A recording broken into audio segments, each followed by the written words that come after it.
Welcome in, everybody. This is the Binge Empire podcast where we discuss some of our favorite fantasy and sci-fi TV shows. I am your host, Dave, joined by my fellow Bingetown TV member, Paul. And today we are back continuing our coverage of season 2 of Netflix's original show, The Sandman, with specifically episodes 7 and 8. We had a little bit of a break in between this season, so it's been about, 10 days-ish, maybe 2 weeks since our last recording. But just want to talk about the style of this recording really quickly, or at least the style of the release that the Sandman has given us. So they did a two-parter, as we've obviously been discussing.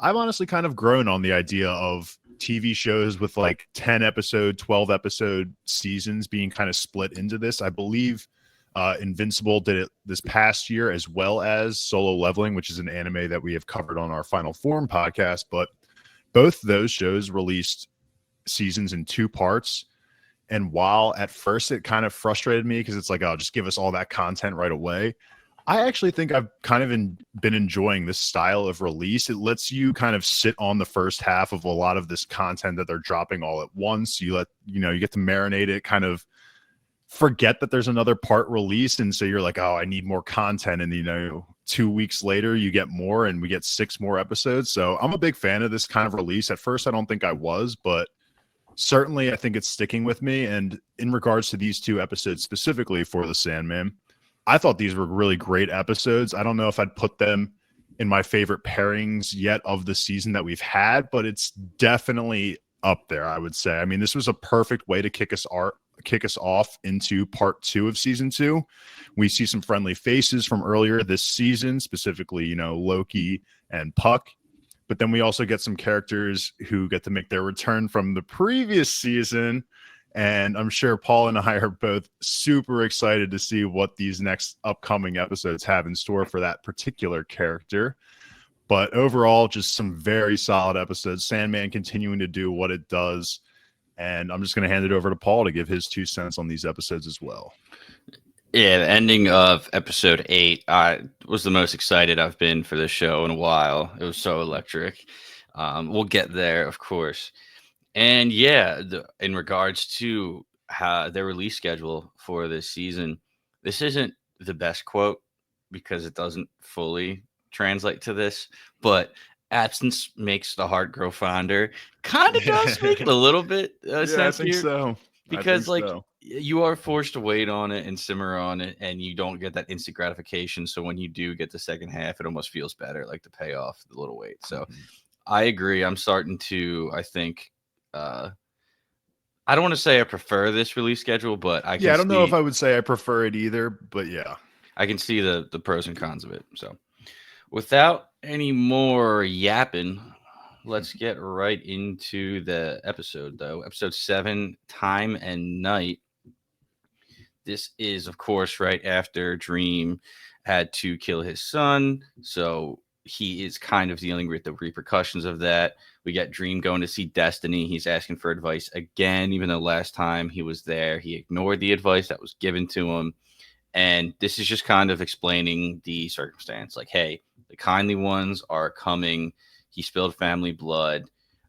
He understands that he spilled family blood, but he still has his realm to protect, and he has no wish to die. So he's just trying to see if Destiny has any answers for him, but looks in Destiny's book, shows the exact conversation they're having, but then blank pages beyond. And it's like, dude, again, Destiny, stop teasing us with your annoying know-it-all attitude.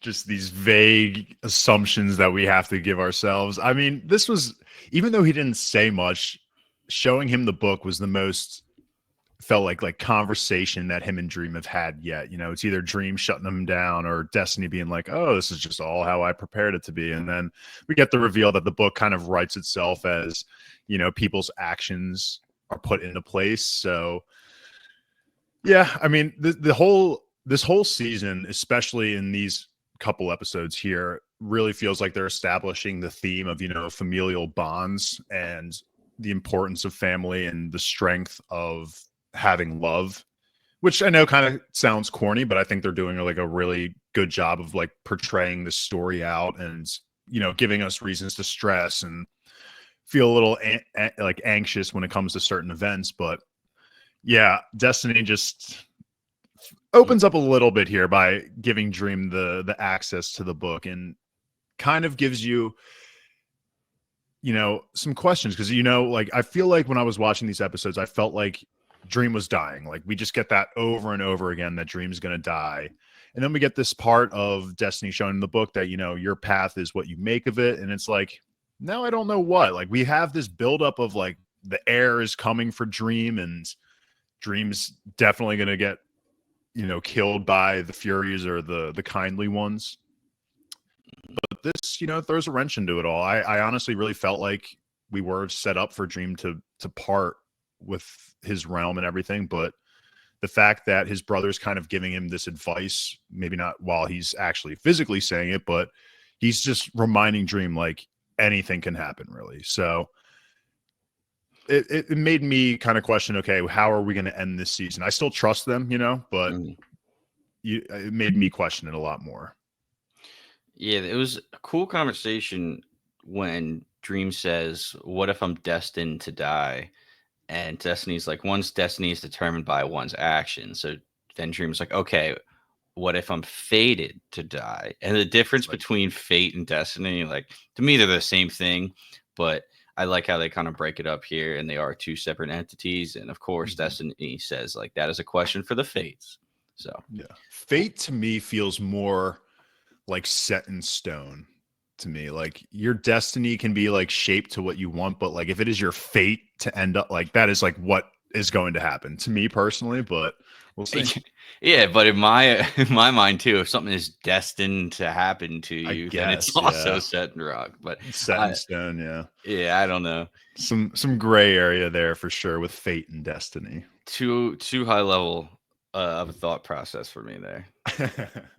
Yeah, especially this early in the morning. Yeah. So, of course, what is Dream's next goal after they just talked about the fates? Well, let's go visit them and see if they can do anything. So he goes, he brings bribes.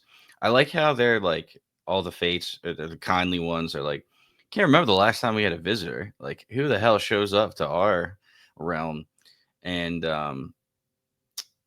they also have a line about like, "Oh, I thought you cut his thread already." And the oldest one has a line where sometimes it takes a little while for them to notice. A little interesting. And because of my eyes, like always when the thread was cut, that's when they like drop dead basically. But that could just be like one interpretation of them. Yeah, that was a conversation we had, in our last recording about, whose thread did they cut? And you had kind of put your bet down that it was Dreams, and they do confirm that it was. But yeah, like you said, it was kind of a bit of surprise that there's like this like business process to it all. Like the thread gets cut, and then I guess it gets sent to someone else's responsibility who needs to maybe shuffle some paperwork around to make sure But that was an interesting call out that they said that it's not necessarily immediate. There are other factors that come into play when cutting a thread. So, and again, I just love these shots of the fates and when they're just like casually being themselves in their home and they're not being like creepy or with the storm around them. It's so funny to me. And I will be honest, the music changed when they got the knock on the door and it was like very ominous. And I was thinking like, is Loki here to just kill the fates? Like I really thought they were all three of them were about to die from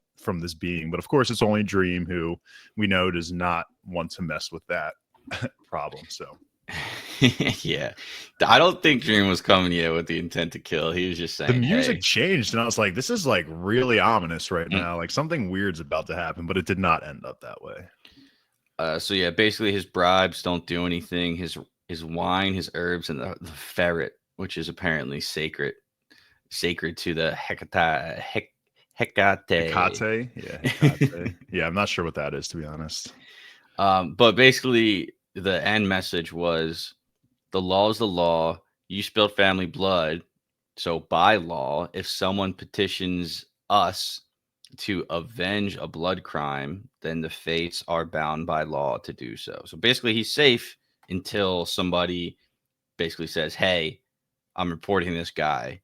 And then the fates are like, "Okay, well, now we got to go get him." Yeah, it's confusing because and then they list all the people that do have issues with Dream, Lucifer Morningstar said she wanted Dream dead. Who was the other name that they said at the beginning? Calliope, which is Yes, interesting. Calliope. Yeah, this all goes into the process of like what it means to cut a string. Like Paul and I were under the assumption that it would be instantaneous, but apparently there are other factors that go into this. And apparently, yeah, I guess reporting someone that isn't dead from being cut with a thread, or like having the will to want somebody dead, will get them officially dead. So maybe we'll get more elaboration on that. But yeah, a little confusing here for sure. And they bring up, I think, Hippolyta too, and which is crazy. We'll get some more on her, but like I kind of forget. Maybe we got some more of her in season 1 that kind of explain her backstories more. But like the fact that she's a granddaughter of the Fates, like she's so much more powerful than like a normal human. Like she could really mess Yes, with Dream.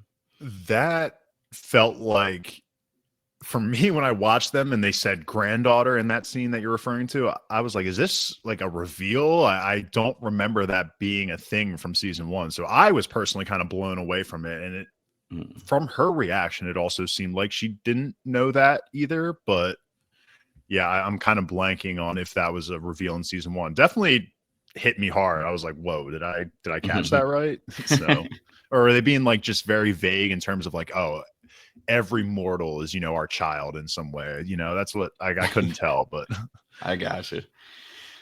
All right, next scene. UK News reporting that the Pope has allowed women into the priesthood. What is this? This was a cool scene. Yeah. So of course we go right to the Pope and his cardinal. Quickly find out that it is Loki and Puck. Dream has come to not reveal them to the rest of the world, but he said, "Hey, I knew this was you guys from the get-go, and I'm here to call in Loki's favor that he owes me." And something really small about this scene that I absolutely love is as soon as Dream calls out their real names, they drop the Pope and the Cardinal face and they go to Loki and Puck. But when Puck removes his illusion, it's like a blue hued, almost looks like ice and dust to reveal his face. And then they show Loki and his illusion just burns off. It was all fire. And I'm like, they didn't need to have 2 different CGIs, but the fact that they did to show that it's 2 separate powers to do the same thing, I just thought it was so cool and so good and such a nice little touch. I did catch that as well. I did see that their trickster ways were a little bit different, and it's just so funny that like one of the things that Loki thinks of that could cause chaos upon the world is allowing the Pope to bring women into priesthood. Like it's just it's like so funny because I mean, obviously there would be a lot of people under the church that would have issues with that, and it would cause chaos. But like there could have been like he could have been trying to start wars, but no, the one thing he's going to do is let women into priesthood. So I got a little kick out of that. But yeah, the conversation here is really cool when they reveal themselves. Of like Dream obviously has every idea that it's Loki and Puck, and he knows. And the 2 of them talking back and forth about like, oh, like you wouldn't think 2 tricksters would work well together, but that's the funny thing. It absolutely does. And like we find out they're in a romantic relationship, which doesn't really get explored all that much, like how it developed that way. But I don't really care. I think they are 2 great characters that work well together. And so them being introduced as a couple also makes it way more like threatening, it feels like to me, because sure, Loki by himself is definitely a problem, and Dream recognizes that. But now he's got someone almost as clever as him and Puck working, I was going to say with him, but it feels now more like for him. But quite a duo. And I honestly love the relationship that they have, Puck and Loki, and just being 2 tricksters. That's an issue for sure. Yeah, it's a really cool duo, really good pair. I like how they said they're together. They're not in love though, but the best part of their relationship is neither of them can trust the other one. So they know like, hey, just do whatever, and no expectations, so that way nobody can be let down. And Puck says it in the next episode, but it's like they're challenging each other because Puck's saying he's always typically the smartest person in the room, but it's Mhm. nice to have someone like Dream or Loki around to kind of just give him some fun. It's not Yeah. so easy for him now, so he's enjoying it. Just great reveal. And there's a line Loki drops too, where it's like, "Oh, like, did you know Puck inspired Shakespeare?" Oh And yeah. Dream is like, "Oh, did he now? Okay, that's what he's spreading around." Right, yeah. And then also Dream is there to tell Loki that he will call on him for his debt soon. He's not saying exactly what it is yet, and saying not right now. He's just letting him know, "Hey, I am going to call on you soon, though." Which leads to the next scene of Puck and Loki talking by themselves afterwards, and I like how they kind of talk about like they always say, "Oh, like what we're doing is causing chaos in the world, causing as much chaos as possible." And then they always corrected each other. It's like, "No, my job is to make as much." I'm sorry. Yeah. They always say like, "No, I'm not creating chaos. I'm holding up a mirror to the human hypocrisy." It's like, "Oh, Yeah. that's a much better way of saying it." Yeah. I Much really enjoyed that quote from Loki as well. But what is Puck saying and what he's suggesting is that Loki does what Dream asks. So he's not really breaking the debt. He's doing the debt just before Dream wants it. And that way he's creating more problems for Dream while fulfilling his debt. So Mhm. now what the debt actually is, I don't know if Dream told Loki, "Hey, when I call on you, I need you to steal this baby Daniel Hall." Or I don't know if they never really discussed anything because they didn't show us the scene, but Dream does say, like, "Puck, leave us alone. Me and Loki have a few more things to talk about." So, Yeah, I'm thinking back on the episode now, and yeah, I don't know if we ever got a reveal of what the actual favor is. Like in that scene, it was definitely Dream just saying, "Yeah, I'm coming here to tell you that I will be calling upon that favor soon." And it wasn't like, okay, we got the favor and what he was demanding. So it feels like going at the end of these two episodes, it still feels like Loki is in debt to Dream, yeah, at least. feels like it. Yeah.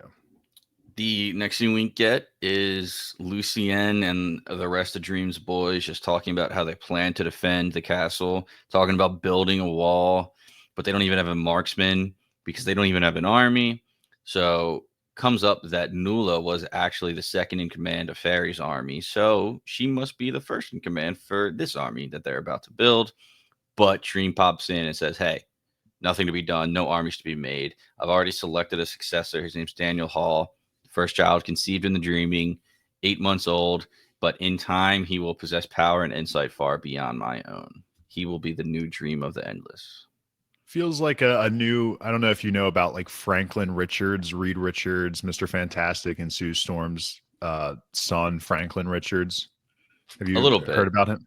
Apparently, he is like the new, just Omega level, just stupid OP character in Marvel. And that just kind of feels like what we're getting here. It's like we have Dream, who's like all powerful, of course, but then he now has, I was going to say a child. It's not really his child, it's more of the Dreaming's child. But regardless, he's hyping him up like, okay, I have a baby who's just going to be way stronger than me and way more knowledgeable when it comes time. And we're setting up. And that's why I'm bouncing back and forth. Like I honestly still can't decide in my head if Dream is going to make it out of the season alive or not. I'm going to say yes, he will because of that conversation with Destiny, but they were doing a really good job of like building up Daniel Hall's role in this and like how powerful he will eventually become. And I mean, here, I mean, even too, Dream is kind of saying his goodbyes to like all of his dreaming, Lucien, the Pumpkin, and Gilbert. So yeah, I mean, we'll just have to sit back and watch. I will say again that I think Dream will make it out, but they did a good job of like kind of building it up to be like, which way is it going to go? Hmm. That's funny because right now I'm leaning that I think Dream is probably going to die at the end of the series. Really, But I'm glad that we have conflicting opinions about it. I yeah, think he will live. That's good. no, it'll be good to see because good Mhm. writing because we have no idea which way it'll go. Mhm. But speaking of Daniel Hall, we see him, Rose Walker, and Lyda. They're arriving at their new home. Uh, Rose's great grandmother's old home when she was in Yes. the Endless Sleep. Mhm. But now it is theirs, and we're getting shown around. the help of the house. We see Paul. He is the one who's kind of guiding them through everything, introducing the housekeeper, Simon the valet, showing the rooms, whatnot. And this is, of course, Alex Burgess's lover from way back in the day. Still together, obviously, I guess. But I actually didn't recognize him at first. It took me a little bit. Forgot about all that in season 1. 100%, which is honestly made it more of a cool reveal to me that I had recognized Paul and I couldn't remember him from season 1 specifically.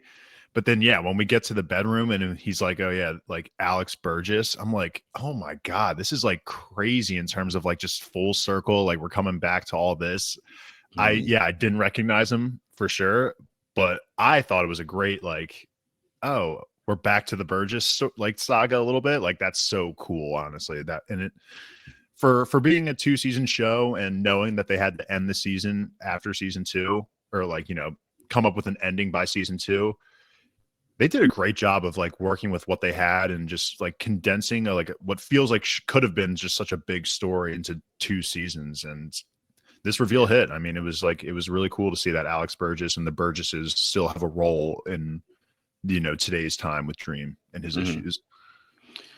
But the big takeaway from the scene was Simon the valet quickly got his face taken by Puck.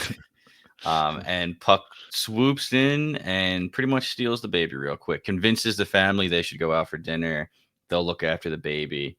And that was pretty much all we got. For now, we will go back to the house in a bit. But real quick, we get Dream and Nuala talking. She wants to build him an army or even ask Titania for help or a sibling for help. But Dream's like, hey, even the strongest army imaginable won't help. The law is the law. There's nothing we can do. And Nuala's like, well, who wrote these laws? Was it the Fates? Was it destiny? All right, well, then who was it? Someone must be in charge. And then Dream starts talking about the authorities beyond the endless, talking about how before the beginning there was night, and the night was without boundaries and without end. But in the beginning, there was time. Matter could exist. Things could happen. In that coming together, the universe was created, all versions of it. They exist as he wishes it, such as the nature of time in his realm. And then we get Hello, Father, which, this was crazy. The introduction of time was hidden. And it works so well that, of course, it would be Dream's dad, father, time. So just the play on words here and just it's funny. And this was great. A character I was not expecting to meet. I know I said that the season is very family themed, so I guess we should have kind of come to the conclusion that Dream would eventually see his parents and try and squash that beef there. But wow, this was great to get this backstory and kind of see why Dream is the way that he is. He recognizes that his father is a terrible father, but he kind of uses that to kind of see how he himself has been a terrible father to his children, but his children still love him. It's just, it was honestly just a really beautiful scene. And just, again, not expecting to see time and be who Dream's father was. I'm sure they may have hinted at it in season 1 or told us before, but this was to me, okay, I did not see that coming. And just a really kind of good summation of Dream's overall character development from season 1. Just you can see it and hear it in his voice that Dream has had a lot of regrets over the years, and he's done some really bad things. And while he's still done these terrible things, there are still people and family that love him, like his son, his siblings, although they have some fights here and there, especially with Desire. But yeah, I mean, Dream is really kind of just letting out all of the character growth that he's gone over these couple seasons with just his relationships and breaking them down to his father. And his father kind of admits that he blatantly says that he doesn't love Dream, and kind of asks Dream if he loves him. But Dream gives a great, honest answer in that a child is kind of forced to love his father almost, regardless if he's good, bad, present or not. A child is always looking for their parents' approval, and yeah, I think just Dream's relationship with his father kind of molded him into the person that he was at the beginning of season one. And like how his father viewed his children is kind of what Dream felt like he was kind of almost reflecting onto his own family. But Dream obviously has grown since then and recognizes that it needs to be reciprocated almost. Like the love of the father needs to be reciprocated in order for things to just be good and happy. You can't just let these issues or faults, destroy bridges between you. So just a really, really nice, touching moment from Dream for sure. Yeah, it's really interesting because we're like watching Dream almost like rediscover these emotions that humanity experiences and deals with. And like in our eyes, it's a good thing that Dream is feeling the love, feeling regret, feeling remorse. He is in despair, grieving his son. And like in our eyes, it's almost a good thing that he's feeling those. But then you go to Time, and Time literally says like, you know, going off of your quote about, a child cannot help but love his father. I learned that from my own son. I abused him, and yet he loved me. And Time is like, okay, and I abuse you, and yet you still love me. I think that makes you rather foolish, don't you? Like Time, like hates emotions. He thinks they're weakness. He doesn't like them at all. So it's really conflicting for us as viewers because we're like, all right, who is right? Like Time, who's been here before anybody, and basically this is his world, and he knows best, or is it his child Dream who is leaning into these emotions of love and all that other stuff, and who's right? Right? Like I have no idea, but it Yeah, feels I like mean, Dream. We're rooting for Dream.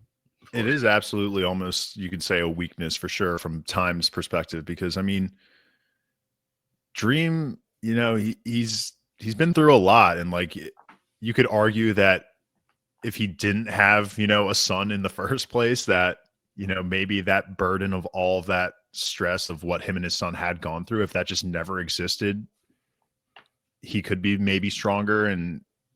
But yeah, it's just they do make some good arguments. But it was interesting that Time, even after Dream, I thought Dream had him with like he was making some great arguments, and I thought Dream had him. And then the Father Time goes, "Yeah, it's a weakness." I'm like, okay, this guy's not budging from his position at all. We're not getting any help from here. But yeah, still worth it definitely, just for the interactions and the upcoming one as well, like just to get introduced to these characters. One crazy quote here that I had to bring up was Time says that children are an inconvenient consequence of love. They do nothing but take. I'm like, God damn, that is a terrible viewpoint Yeah, for kids, but okay. absolutely.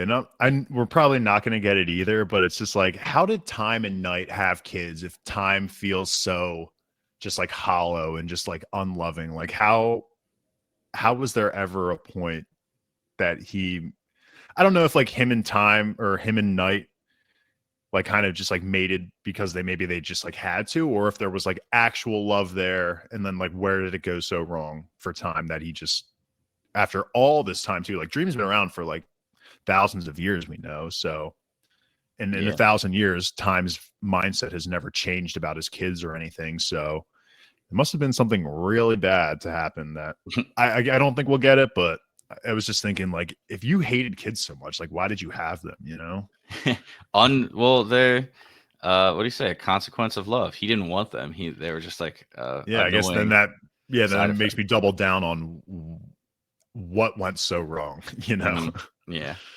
A little bit more conversation they have here. Dream is saying, like, I think I knew you wouldn't help me. I think the reason I came here was to thank you for everything you've given me, for my existence, for every moment of it, even this one. I think I came here to say goodbye. I don't believe we'll see each other again. And then I Time is, thought he had him there. I thought yeah. he had his dad there with that. I was like, that's a great mic drop moment right there. And Time kind of like, because he even says, like, okay, so what if I were there to help you? He like Yeah. leans into it after Dream Mhm. says this, but then it's kind of like Time is just trying to get Dream to realize that there was nothing he could have done to save his son. He was like, if I send you back in time to go to Hades on your behalf, and Hades still refuses your request, and your son still finds his way down to the underworld, there's nothing that would change it. Okay, like that's the only gift I could give you, is the peace of knowing that it could never be, as it was. Which I don't know. I guess, yeah, that's some high level knowledge you're bestowing, but at the same time, it's like, be a little It's nicer about it. Father Time is time, so it's like he's been around the block, he's seen it all, and we kind of like talk about, I don't want to say like the multiverse. Was it at the beginning of this episode? Like maybe it was with the time, like when the introduction of time and we get the spinning platform, like they're talking about these different outcomes, and yeah, maybe it's like Doctor Strange. Like there was no Tony Stark finger snap moment though for Dream. Like it was always fated or destined to happen that him and his son would just have a bad relationship. It didn't seem like there was ever an outcome where him and his son had just like a healthy relationship. Speaking of destined, Dream brings up Destiny's book and saying like, well, they were all blank. Like, do I have to die? And Time says the specifics of your death, how it happens, when it happens, may yet be unwritten, but make no mistake, Destiny's book has an ending, and so do you. Which is crazy. So, a little bit more. We think of Destiny as is all powerful. Basically, he creates it, but he really is just the messenger of the book, it feels like. Yeah, for sure. So, Dream goes to leave. Time says, hey, we've spoken to your mother. Tell her, if you see her, that I'm thinking about her.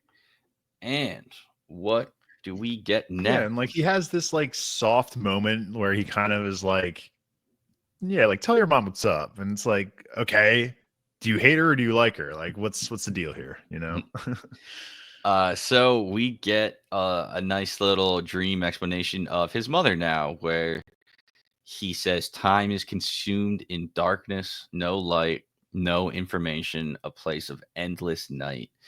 And we see kind of this dark greenhouse with no light, but it's full of plant life, which is like, what is that trying to portray here? That just even in darkness, there can be life. I was confused because obviously a plant needs light. So I don't know. Really interesting. But Dream connecting with his mother again. You are naughty not to have called first. I like my privacy and I don't like be disturbed. And Dream is like, hey, I get that from you. I share that trait. So we kind of talk about this realm a little bit. Destiny comes and talks to their mother. Delirium skulks around sometimes, even though she's changed. So, I guess when she was the light. So I want more on that. Hopefully we get more on that. But this is kind of, again, just like another disappointment. Like Knight says, you sweet child, do you think if you reintroduce me to your father, we'll come back together as some glowing union and all will be well with the world and we could rewrite the laws of the universe and save you from the kindly ones? And Dream's like, hey, that wasn't my intention, but is that possible? Like, can you do that? Like you see his like inner child right there. It's like, oh, can we get the family back together again? Like, yeah. And she's like, oh, poor child, you have no idea what you're doing, do you? Which is just crazy to us because we see Dream dealing with like humanity and he scoffs at them like, oh, you children, you have no idea what you're doing. But then he's literally getting scolded by his mother right here, calling him like naive, basically. And it's just so not used to this. So she offers him, a perfect little dream world in her realm. Maybe to have a relationship. Dream's always wanted a relationship and never able to get one. You'd be safe here and you can see me whenever I like. But Dream's like, hey, I can't do that. I must decline. And it's so funny because his mom literally says, you'd rather be hounded to death by the Conley ones than live here with me. Sounds familiar, doesn't it, Dream? Does it not sound familiar? 100% the nada situation right in his face. And I don't know if 100% the mom did that on purpose because she just brought up the relationship aspect of it, or if it was just coincidence, full circle moment again. But I was like, oh my God, we've heard this story before. I was like, I'm going to be honest, I was like a little confused by the mother's intent here. So obviously she's not going to help, but she like offers Like a a safe second, haven, yeah, like a almost. safe haven for Dream, where it sounds like he wouldn't be able to leave that haven, kind of like how he wouldn't be able to leave his dream Mhm. realm, as And we'll he get wouldn't to in a little have bit. any responsibilities this dream either. He would basically just be himself in a realm made for him instead Yeah, of, the everything he does confusing have. thing to me though is like how she views her relationship with her kids. Like she doesn't seem like she wants them around all the time. Like she didn't ever let Delight slash Delirium kind of, she was like skulking around but never really like went to go talk to her. And like here she even says like Dream, like you can come like stay near me. You can only see me when I allow it, but you can stay near me. It felt like she was kind of going to use him in a way, almost like she needs his protection from something, is how I was kind of getting it, because she she opens up this whole conversation, like you said, by saying like, I don't like to be disturbed, like I like being alone. But here she is, she's like offering him a place nearby. I don't know, it felt like there were some like different intentions, for me at least, for the mom, and why she would want Dream so close by. It's not like they have a great relationship, so why would she just willingly help Dream out like that? Or maybe it's not like perfect help in Dream's eyes, but she's still offering. But it's not like, again, that they're going to be interacting often. It would be at her own convenience. Yeah. It felt like she was trying to gain something more by having Dream by her, is what I'll say, I guess. Yeah. Interesting. And, she doesn't really even elaborate on it more. When Dream just says no, she's like, well, now you have your end and I leave you to it. You can blame me if you want. It's always the parents' fault. If that makes you feel better, fine. And Dream's like, I don't blame you, mother. I just said, coming here to say goodbye, basically. And it's nice, much nicer when we can end things as friends. And if you see your father, tell him I said hello. So maybe Time and Night will get back together someday. At least they're thinking about each other a little bit. I definitely don't want this to be the last scenes that we get of them. I don't think it Yeah. will be, but we'll see. Okay, so back in the dreaming, we got Lucienne, Nula, the boys trying to figure out how to build an army. Nula's like, well, Dream never said I couldn't build an army. He just said there was no point. So she still wants to. And they have a nice line where it's like, that's the good thing about Dream. You can read into his long, brooding silences any way you want, which I'm like, yeah, that's the good part of him not saying a lot. I'm still like shocked that Dream wouldn't have had an army. In my head, it feels like an army of dreams and nightmares would be pretty strong, but Yeah. you could And just have like Godzilla, the yeah, Corinthian, just like on your side, just I fucking get. shit up. Like, I guess if anybody ever came to his realm to attack him, he could just create I guess whatever he that's wanted to. I guess So that's the other side of it. Is like, once Dream's in the dreaming, he yeah. is like all powerful. So why even need to create an army? Mhm. But I do like, I don't know if it was probably earlier, but I thought it was really funny when Merv the pumpkin is like, you guys want to use bow and arrows against the Furies, like, and then he just whipped out a machine gun. It's just like, So funny. I fucking yeah. loved when Merv just pops up with all of the modern day weapons instead of the bow and arrow that they were It's practicing like, this with. makes a lot more sense. Merv, I like where Yeah. your head's at. And Nula picks up the biggest one too, and Yeah, she's of just course. smiling. She loves it. I like Nula, yeah. Yeah, she's great. So we see a guy coming up on horseback, and who is it? It is Clerican. Comes to say that Titania wants to bring Nula home. Nula's like, hey, Dreamlord would never allow it. Shall we ask him? Clerican barges in, starts screaming around, saying, oh Lord Shaper, where are you? And Dream actually says, perhaps the dreaming is no longer safe. So maybe it would be best, Nula, if you went with your brother. Which she was not happy about. Obviously, she kind of wants to stay, but she also believes that Dream is, smart. So if he believes it's not safe for her for there right now, then maybe she'll leave. But we soon learn that she also has another plan in mind. What is your thoughts on Dream and Nula's relationship? You're smooching later. So I guess I'm late to the party. I guess like this was maybe like kind of the first time that I was feeling it a little bit, but it had always felt like pure admiration from Nula's side. Like it didn't feel like love from her side. Like it just felt like Yeah, she looked up to Dream and respected him. I could see that. But now now like I always thought it was going to be just like friends to the end, whatever. But yeah, there is definitely some tension here. Nula seems uber distraught to be leaving Dream's side. I mean, obviously she's upset to be leaving everyone, but I can't believe I just didn't see this coming. I feel like it felt like mostly respect that it was a relationship of like Nula just admires Dream and everything that he does versus love. But yeah, I think they're smooching. I'm with you. I think they're smooching by the end. Yeah, I was kind of thinking that. What was that, episode 4 or something like that? And yeah, I mean, it could easily be admiration, like you're saying, but I will not be surprised if they start smooching at one point. For sure.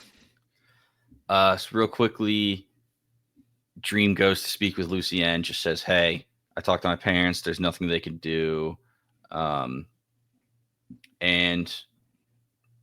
that's kind of it. It gets a little emotional. He's just kind of, Dream's just saying, "Hey, Lucienne, thank you for everything you've done." Like, Dream went to Lucienne's room. He didn't summon Lucienne, so he's just trying to like show his appreciation and admiration for her.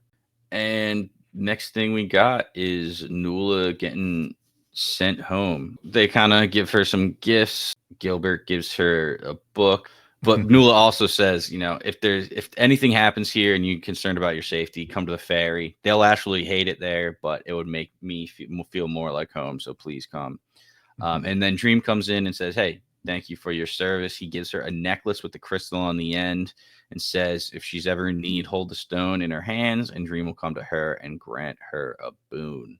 So we're never getting use out of that necklace ever again, right? It's just Nah, never going to come back. Yeah, it's clearly just like the earring lore drop of Orpheus. Right. It's never going to come back into the plot. It's not going to be a key point whatsoever. Right. Okay. And I think the rest of the guys just say, "Hey, like, we're all staying. Like, we're not leaving." Mm-hmm. Yeah, they all show their support for Dream, and if this is going to be the end of Dream, it might as well be the end of all of them. Go out with a bang. Yeah, but here, just the rest of the dreaming to find shelter in other realms, which they may be doing. I can't remember who this homeless woman is. Her name's Hetty with the dogs. I know she was a contact that Dream had, I think, before Joanna Constantine in season 1. I think she was the one that kind of connected the two back in the day. Like she was the one from season 1 who, introduces us to Joanna, basically. Gotcha. I know there's more to her too, and I got to go back and do a little bit more research. But she sees Rose Walker and Lyda come out with Daniel, like without Daniel Hall, the baby. Mm-hmm. But Lyda looks at one of the dogs. It's like, "Oh, Daniel has like, the same stuffed animal as this dog. It looks very familiar." And wait, hold on. Oh yeah, this was a cool line by Hetty as well. She's like, "Oh, what's your boy's name?" "Daniel, the prophet who interpreted the king's dreams in Babylon." Which, great connection. I never thought about, but yeah, like Bible story intertwining into the apprentice of the dreaming of the endless. Like that, it's just so cool. Such a good little tie together.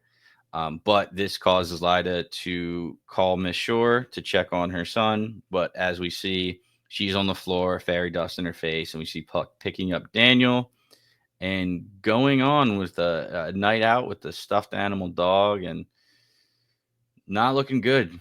Rose comes home, Lyda comes home. They see the stuffed dog toy on the ground and no Daniel. And we see Puck and with Loki. Shenanigans on the horizon. Does just like everyone know that this is like Dream's heir? Like, how did they know about Daniel? Like, is it just like public information that like everyone like heard about this child? I can't Yeah. remember exactly. See, that's why I'm confused because it seems like everybody knows about the kindly ones and the fates and Yeah, dream, right. but not everybody knows about Daniel. Daniel's supposed to be like a big secret. So that's Mhm. why I think that when Dream initially went to Loki and say, "Hey, I'm going to call on your help. Let's talk." I think he must have said something like, "I have a successor. His name is Daniel. Mhm. I need you to get him if something Okay, I bad see what ever you're saying now. comes. Yeah. If something bad ever happens to me, I need you to be the one to make sure that he's good." So I feel like that's the only way that they can know about Daniel. Fair. Okay. If they like, yeah. Now I see what you were saying before when you were kind of talking about the whole, yeah, what's this favor that he called upon? Because if it is just, it honestly would make sense if Dream did ask him to make his what he owed him to protect someone like Mhm. Daniel, because Puck also in these episodes talks a lot about how Dream's deal with Loki is preventing Loki from being who he really is, and he's not a protector for sure. Mhm. That definitely kind of coincides with what Puck has been saying as well. So I hope they clarify. We'll see. But that definitely makes sense now that you're talking about it. That if it was just a simple thing, it's just like protect this child. Mhm. And even if Dream doesn't explain who Daniel actually is, even if Dream just says protect this child, locally just off that is probably like, okay, this kid is super important to Dream, so let's just Yeah, like hold on to him. definitely. So, episode 8, Fuel for the Fire. We get Nuala and Clarican riding back. She reveals that she does plan to return to the Dreaming. She's only going to the ferry to try to bring an army back. Another fantastic gate opening. So cool. They just run, gate pops up in another world. I loved it. Mhm. And she talks to Queen Titania again, who comments on the jewel. She's like, "Ooh, that's so pretty." Talks about Dream. Did Dream ever ask about me? She's like falling back in love with Dream, I guess, because Yeah. Dream had the play to basically say, "Hey, I've moved on. I'm happy that you're with somebody else and you're happy. Let's just be friends and be cool." And now Titania's like, "Oh, well, now that he's cool and wants to be friends, now I kind of like him a little bit." I'm just like, for a like legendary, like timeless goddess queen, you are such a teenager. It's so annoying. Yeah, she has done nothing for us as viewers to be like, "Oh, I like her." I mean, everything we ever hear about her, like even when she's not on screen and when Dream and Lucian were talking and saying their goodbyes, Lucian's like, "Oh, you're really gonna send Nuala back to Tanya, who is like the biggest bitch of all time? Like she's not safe there." And yeah, you can just kind of feel it. But it is funny how, yeah, Titania, I guess, is like now more so ever that like in love with Dream because of, I guess, she was impressed by the play, and now like I feel like she can see that her daughter is like attracted to Dream and it's making her super jealous. And Hmm. it's like, if you can't have him, like if I can't have him, you won't, kind of thing. I'm Yeah. definitely going to be curious to see how Titania is definitely going to be a roadblock in all of this. Like she is definitely going to fuck something up royally for Nuala or Dream, I think, because of how she feels for Dream, or how we assume she feels for Dream. Like Yes. she still is in love. Is that what we think? Yeah. She's like, "Oh, that jewel. Like, if I asked for it, like, what would you say?" And when Nola's basically like, "It was a gift. I can't give it away." She's like, "Oh, okay. Hey, Claire Ken, what's up, dude?" Like, disregards Yeah, her. there's definitely, yeah, and obviously Nuala herself could feel it too. Like Titania walks away and she's like, "Yikes, that was awful." Yeah, that was not how the reunion wanted to start out here. No. But next thing we get Dream in his realm on his throne, but all of a sudden he is visiting Despair in her gallery. I don't know if it was on purpose or I don't know if he just found himself there because he was in Yeah, so that's much I was wondering despair. the same thing. I think this is one of those things where it's like it doesn't bother me either way, because I think it's just like cool and funny that because he's at this low point in his life, like he just somehow ends up at Despair's chambers. Like, it just Yeah. makes sense. And it ended up being a wholesome conversation. She's like, "Hey, like I'm glad you're here. No one visits." Like, well, She I'm helps out big time. sorry. I'm sorry you're here, but I'm glad that, we're at least talking a little bit and stuff like that. So apologize about Orpheus. She talks about how she would go to visit him just to answer the questions, but to get some of his singing. So that's nice that, Orpheus did have some visitors here and there. And saying, I've not been the brother I should have been. And she's like, well, you're here now, like you're trying to be. And Dream responds with, well, not for much longer. Maybe another dream will be better than I am. His name is Daniel Hall. And Despair's like, Daniel Hall? I know that name. And looks at Lyda and Rose, who are looking for Daniel Hall and are feeling despair, aka why she can find them and why they're in her mirror. So just brilliant writing about connecting the dots and how we get the information across all of our players. And yeah, the next thing we get is Loki and Puck coming in as detectives to the house, interviewing Lyda and Rose and asking what happened. They plant the sand in the ground to really plant the seed in Lyda's mind that, hey, you already were suspicious of Dream. Well, look at this. Who else uses sand? Okay, so Dream obviously now knows that Daniel Hall has been taken. So he says, I got to go find him. He goes to Lucienne, who's looking up in her book, when was the last time Daniel Hall dreamed, so they can go in and find him. It's so cool. They're like, it's a baby. He sleeps all the time, but he must have been sedated, so he won't actually dream. So he is hiding, which is so cool. It's just a great touch that, like, I feel like even if it's just a great way to just emphasize, the abilities of Dream. And I thought it was just a really nice touch of them to give us a reason why. Like, they could have easily just been like, oh, the baby's awake, we can't find him, but they want that extra step to make sure that we know why. Yeah, love it. So good. No holes in that one. We also learned that Lucienne found out that the Endless are safe from harm or harassment as long as they remain in the realms. So Dream isn't screwed. He's not guaranteed to die from the Kindly Ones, but he would have to hide out in his realm, which he doesn't want to do. He doesn't want to stay a prisoner again. It's funny because when we first get that information, like, all Lucienne does is look a little bit to her left at this display that is on, like, her desk, and she's like, oh yeah, like, I know how to fix this problem. Like, you just have to, it's right here in front of us. But when I first saw it, I was like, it's ridiculous that she had to find that, even though it was right in front of her face this whole time. But at the same time, it makes sense because, as we learn later on, Dream's on a suicide mission. So Dream obviously probably knew about this the whole time, just didn't want to tell anyone because, again, he's on this suicide mission and doesn't want people interfering with what he's predicting to be his death. Yeah. And of course he doesn't share that with anybody. And he's like, and he always makes excuses like, I need to go, I can't send somebody else, blah blah blah. But yeah, he does actually go for assistance, though. He said there is one mortal as cunning as Loki and Puck and almost as dangerous. And we see our girl, Johanna Constantine. Love her. So glad we get more of her. Making love and ready to kill at the same time before we learn that it is a dream, which is funny that that's what she dreams about. But he makes a deal with her. He says, hey, I need your help to find this guy, Daniel.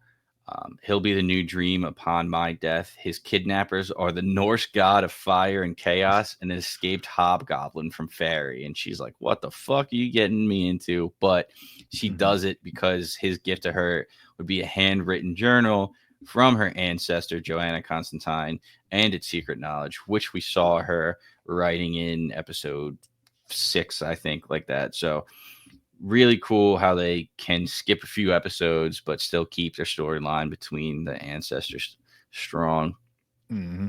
And she accepts, she takes it, she reads it. Just to continue with this scene a little bit, they talk about how Dream could have given her ancestor anything in the world that she wanted, and he gave her the love of her life, aka Orpheus.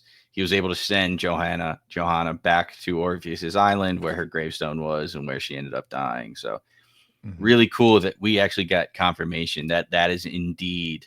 We were like, was she, was it a friendship with Orpheus? Was she Right. romantically Mhm. inclined? But this was a confirmation that Orpheus ended up being the love of her life that she needed to go back and see.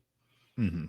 Yeah, just this show has been A plus and just full circle moments. Again, just for being such a short show and knowing how much time that they had to work with in this season. Just kudos to them for being able to tell such a great story in such a short amount of time. This is a real quick scene, but very powerful because this is Lyda crying over Daniel when she gets visited by the kindly ones. You know us, granddaughter. We're here to help you. We're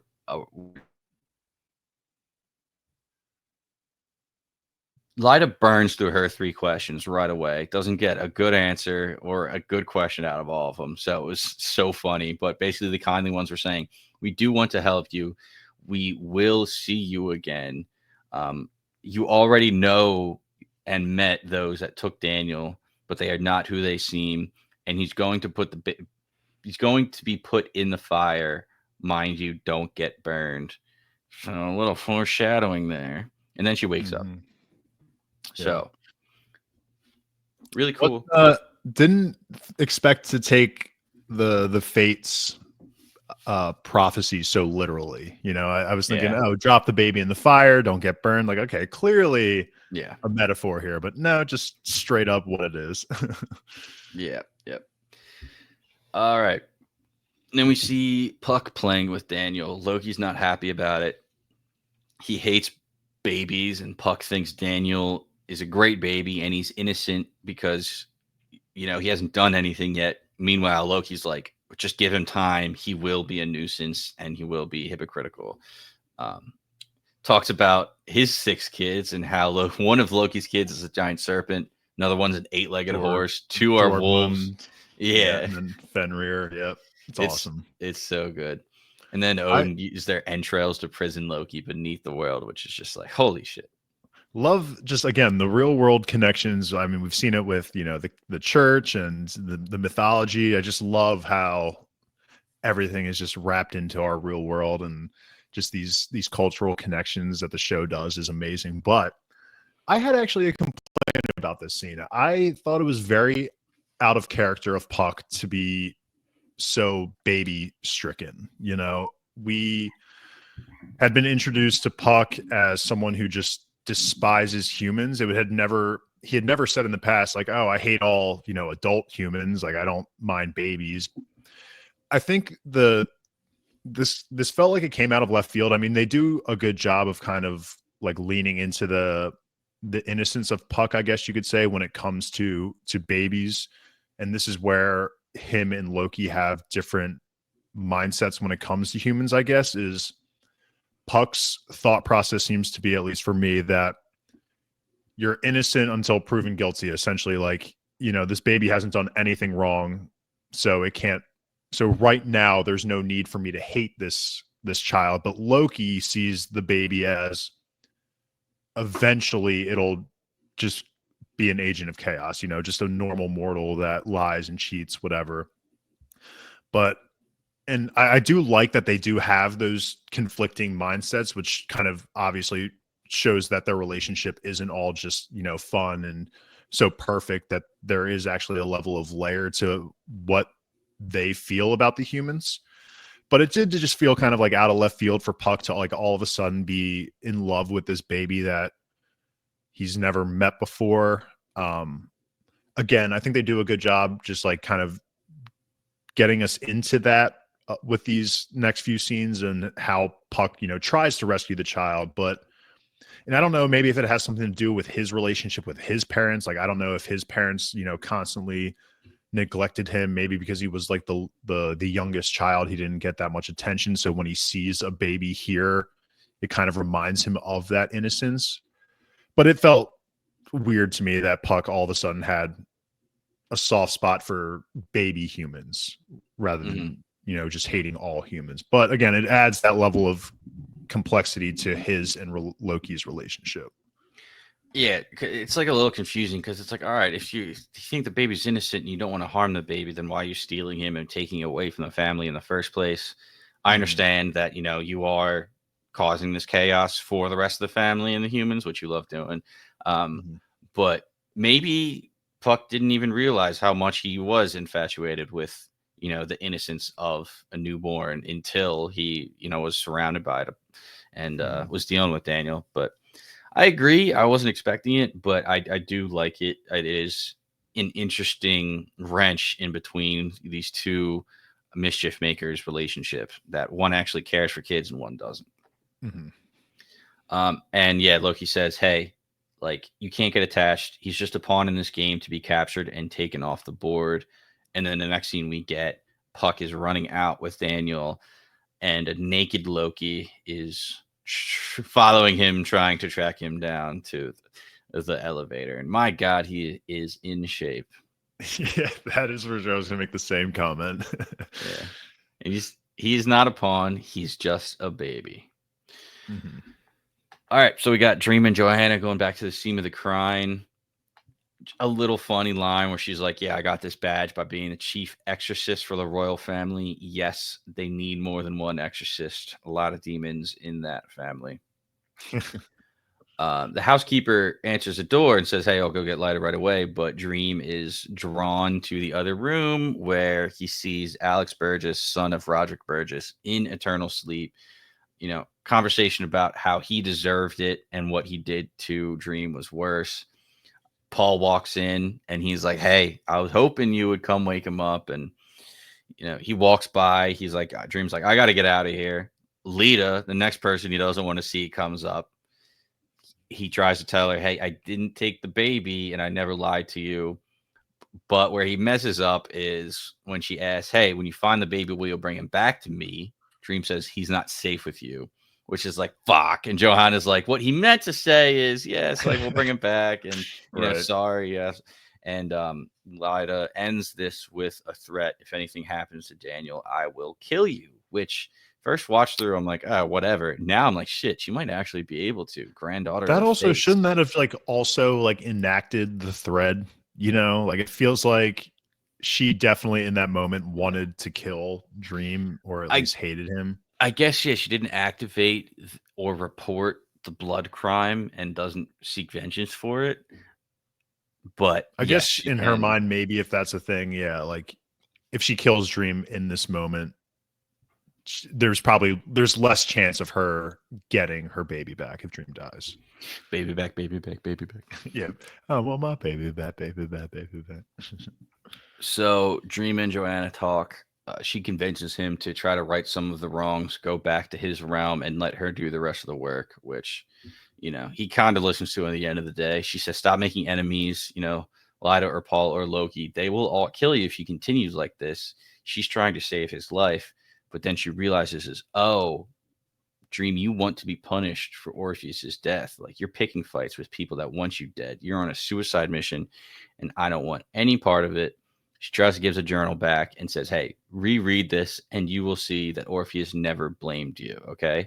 So go home, be safe there, and let me take care of the rest. Which he does.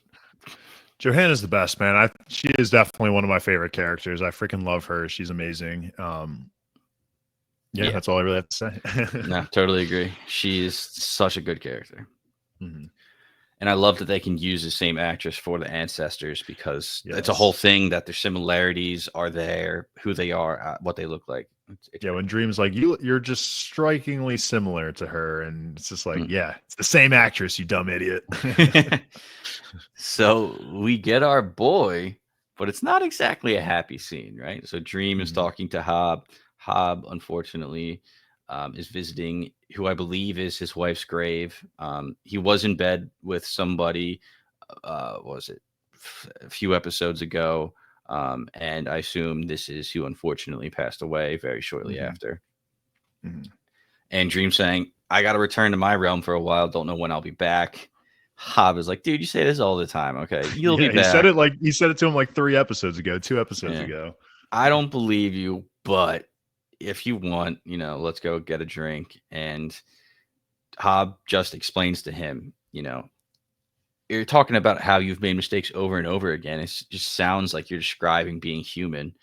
And turns out Hob made it to therapy, 600 years old, and he finally started therapy. But it's actually showing things about like, hey, we all make mistakes, but you can't really, you just have to move on and enjoy the time that you have left with those around you and be the best that you can be from that point on, which Dream takes to heart a little bit.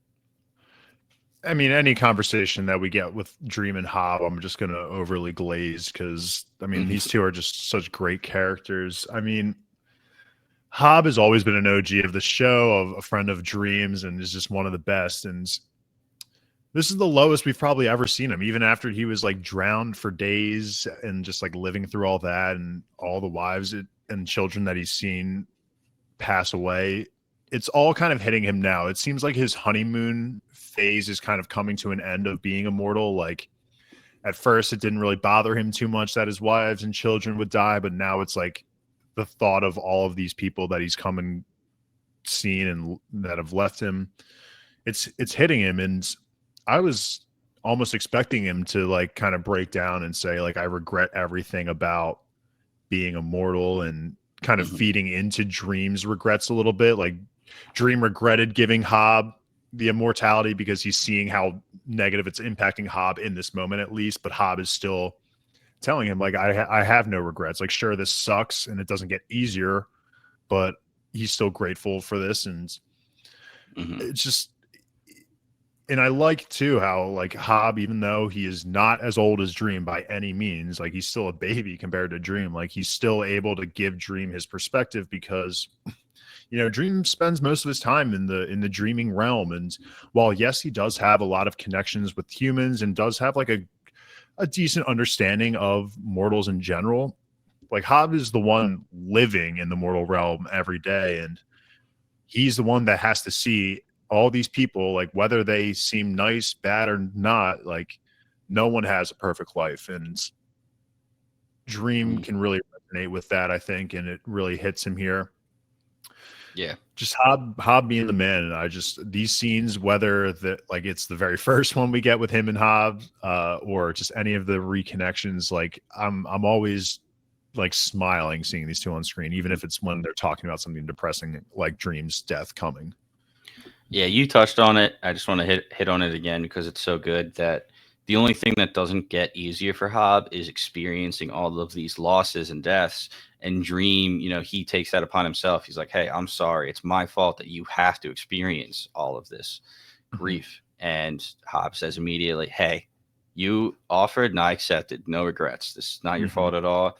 And any mistakes you made or thought you made, maybe it's not too late to fix them. So, and it feels like also too, like if you just replaced Hob with Orpheus in this scene, like Orpheus would have been saying the same exact thing to Dream. And that's what Johanna was trying to tell him with the scene prior. Just, you think all this is on you, like this, the death of your son, your son like becoming headless and begging for mercy, and then like you giving me immortality. These are not your fault. Like these, Hob accepted immortality, fully aware of what it could possibly go through. And Orpheus was told countless times to not pursue, or not go down into the underworld to pursue his love and try and get her back. And both those events ended up being terrible. And Dream takes responsibility for that. While yes, he might have had like maybe a 1% part in all of it. Like it's not his fault at the end of the day. Like they are individuals that acted on their own. They made their own decisions, and they had to pay the consequences for their actions. Like Dream, it's not all on you, man. I'm sure he appreciated it too, hearing all that. Definitely. So next thing we get is Dream going through his trunk. He's trying to right some of the wrongs that he has made, inspired by Hob. And we see what looks like a whole kingdom in a jar. And then we get Azazel, in that demon form in a jar. And then we get a small ball. It seems like a familiar container that we have recognized before. And we quickly learn this is how Dream is keeping Alex Burgess in eternal sleep. Dream does release him. Alex is apologetic and realizes, that he's hurt. And like he realizes all of the hurt that he's caused Dream. But when Dream releases him, he's still like, "Is this real? I don't Yeah. believe you at all." Yeah. And Dream's like, "Hey, time to wake up." And he calls for Paul. This obviously was a very touching reunion. They really, really could have made it emotional for the audience or made them cry, but they did it real quick. Just let's hug it out and be happy Yeah, together. So for sure. good scene there. Definitely. I mean, again, just Dream righting all of his wrongs. Love when Dream just shows growth in himself. It's just the best. Mm-hmm. Quick scene. This scene totally got me, but it is Puck returning the baby to Rose and Lida, and we see Dream waiting at the door, and they have this long conversation of please, I'll give the baby back if you release Loki. He's not meant to be loyal, he's not meant to be responsible, and this is where the line was, but he's smart and he makes me laugh, and I get tired of being the smartest one in the room, so it feels good to be around somebody to challenge that. So that's why they work. And all of a sudden Dream is like, okay, we'll deal with that, or we'll do that deal. Comes the reveal that it is Loki, the fire burning the illusion away. And I love the line of, "You're not in love with me, are you, Puck?" And Puck just looks at him and says, "Not at the moment. No." Yeah, no, not in the moment right now. This was an incredible scene. I mean, absolutely. I was thinking that was Dream, and Dream had found his way to the child, and him and Puck were having this great conversation. I even love too how Puck is like he's walking up to the house, like talking to the baby, saying like, "Oh, we have to get you back home before Loki kills us both." And he knows Loki's like gonna kill him for this, but like he still has these such like super nice words to say about Loki. I mean, obviously Loki, it doesn't seem like he cares really at all. It's, again, they're not really in love. If anything, it's a fling that they're both enjoying for the time being. But again, just Puck kind of showing that like a little bit of like innocence and soft spots to his heart that I just wasn't expecting to see. Again, while I wasn't expecting it, I think this scene was really, really well done. When Dream, aka Loki, is like caressing the baby, I'm like, okay, Dream's not much of a caresser. Like he's not, something's weird's going on here. It wasn't too much later that we get the reveal that it's Loki, but I was like, this was a great twist, and Loki is just terrifying, man. Yeah, Loki has the reveal, and then he says a line with Dream's voice and cadence where he's like, "I can't believe you fell for that," like viewing of the all dark and moody and brooding voice too, which it's just so funny. Of course, Loki is a smacked ass, but what happens here is Puck is like, "Is Daniel still going to be a pawn in this game?" Loki responds with, "I promise you when the time comes, Daniel is going to be king," which Puck is like, "All right, cool. As long as Daniel's safe." So they go back. You're talking to the god of tricks. You're just going to take that for face value up front. Yeah. It's hard to bear that one. Puck's going to look back and be like, "Ooh, really fucked up. Made him a mistake here. I got played." But anyway, going back, Puck put Daniel to sleep with some fairy dust, which Loki sees, gives him an idea. Loki starts telling a story about how he convinced Thor he was pregnant one time, but while he's distracting Puck, pours some fairy dust over him. Puck goes to sleep and he says, "Sorry, babe, you don't want to be awake for this part." And then Loki grabs Daniel and says, "Do you know about the goddess Demeter, Demeter, who puts the king's baby on the fire?" And I did not like this scene. It was not enjoyable to listen to. Luckily, they didn't show anything. But yes, Daniel gets placed on the fire. Yeah, I think one was completely shocked that Loki was going to get his way and that he was able to get the baby in the fire. But if I remember correctly, I don't know the exact story of Demeter. But I know the purpose of putting the king's baby in the fire was to try and burn off the baby's mortal side. So like, so I think in Loki's mind, I don't know what the goal is of that, like why he would want to do that. But I think in Loki's mind, he's putting the baby in the fire to remove the baby's like human side of him and just leave it only as, I guess, a baby of power of like just purely just dreaming. Okay. But at the same time, I also don't think like Loki did this with also no regards for the baby. Like I think he wants to burn off that human half of him, but at the same time, I think if the baby dies, like Loki doesn't give two shits. Like it's chaos, at the end of the day. So, but I think the whole thing with Demeter was that she burned the king's baby to try and remove the mortal side and make the baby like a full god or something along those lines. Gotcha. Yeah, which again, I don't know how that plays into Loki's plan. Mm-hmm. Maybe his plan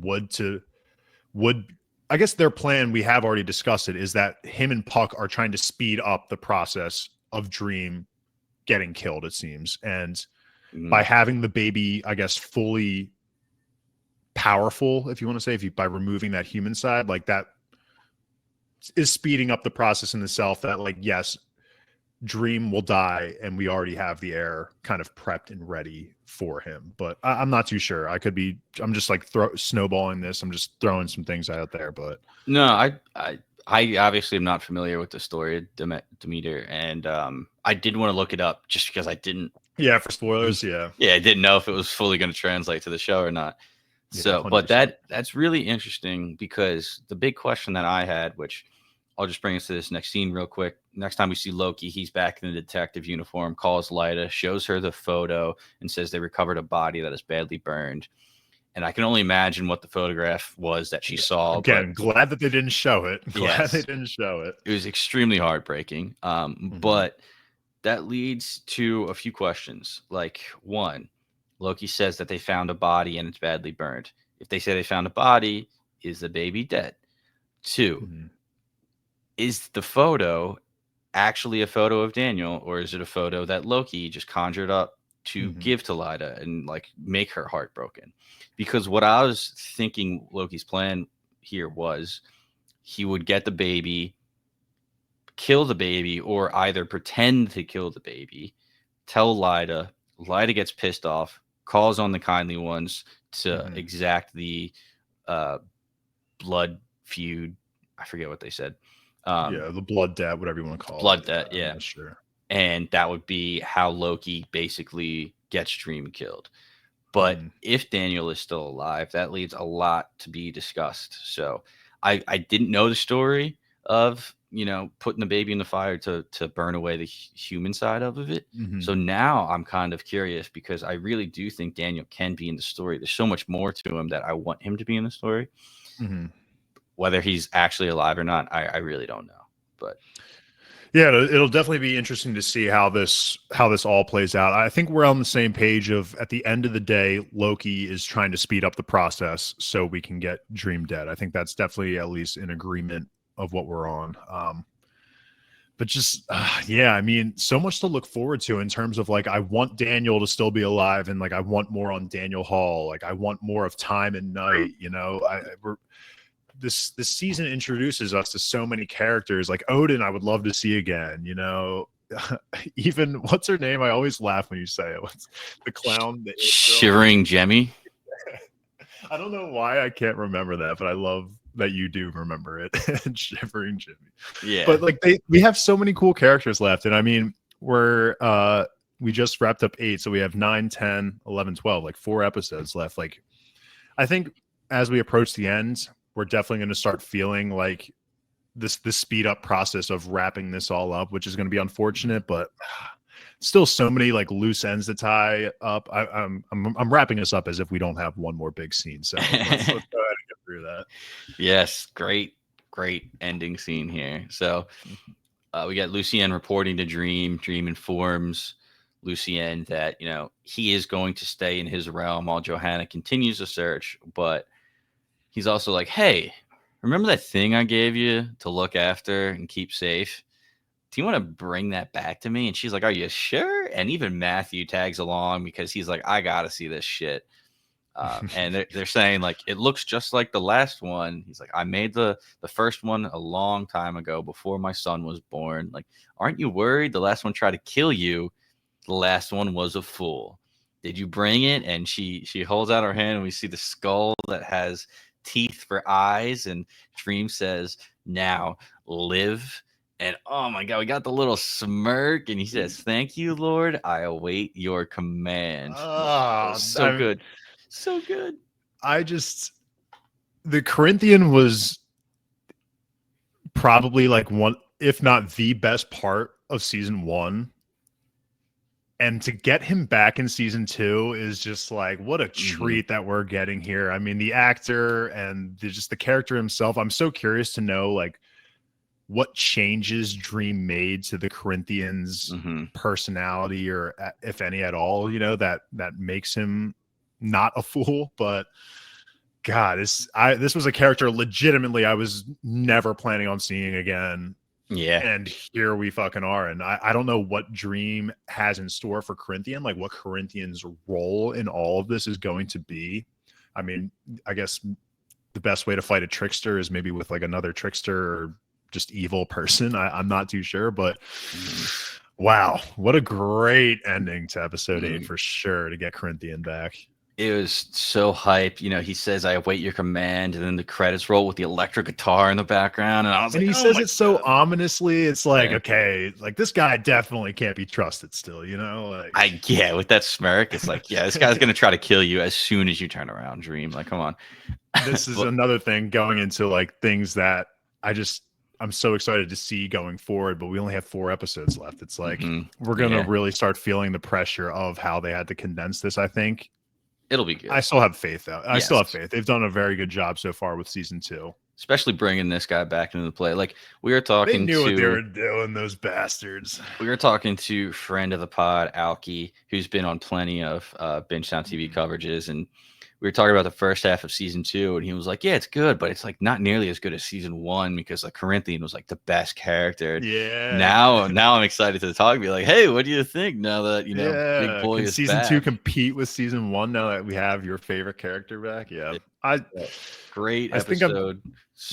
I mean, I think the best ending of any episode that we've had, maybe not Orpheus's storyline, the end of 6 overall was just a phenomenal episode. Yeah, but that one was great. I got goosebumps. I was hyped. I'm so excited for the next episode. Yeah, I remember just, we're getting to the end of the episode and I'm watching and I'm like, okay, yeah, like I'm excited. And then like my eyes just like widen as soon as we see the shot of the Corinthian. It's like, okay, I'm definitely excited for this one. But any final thoughts, Paul, before we wrap this up? No, I'm the only thing he said is he's creating the Corinthian to go and help Johanna Constantine to give her some assistance. So that will just be a phenomenal duo to see. Oh yeah, I didn't even think about that. Like 2 of my favorite characters of all of the Sandman just collabing. Oh yeah, I'm excited. I'm excited. All righty, that's going to be it for today's episode coverage of The Sandman. If you like what you heard, give Bingetown TV a follow on all of our socials. That's going to be on X, Instagram, YouTube, and TikTok. Be sure to join our Discord, which is going to be linked in our episode description below. We have a great growing Discord going on right now. We have a lot of people talking about shows that they're watching, the shows that they're watching with us, and we have a lot of theory talks going on, so be sure you join our Discord there. Lastly, we're going to have you check out our newest Bingetown TV feeds. The first one that we have is called The Core, which is breaking down all of our newest and hottest Apple TV shows. That just wrapped up coverage of Murderbot, and they're heading into their coverage of Foundation. We have the Unreal Reality podcast, which is covering or just wrapped up covering Traitors and Survivor.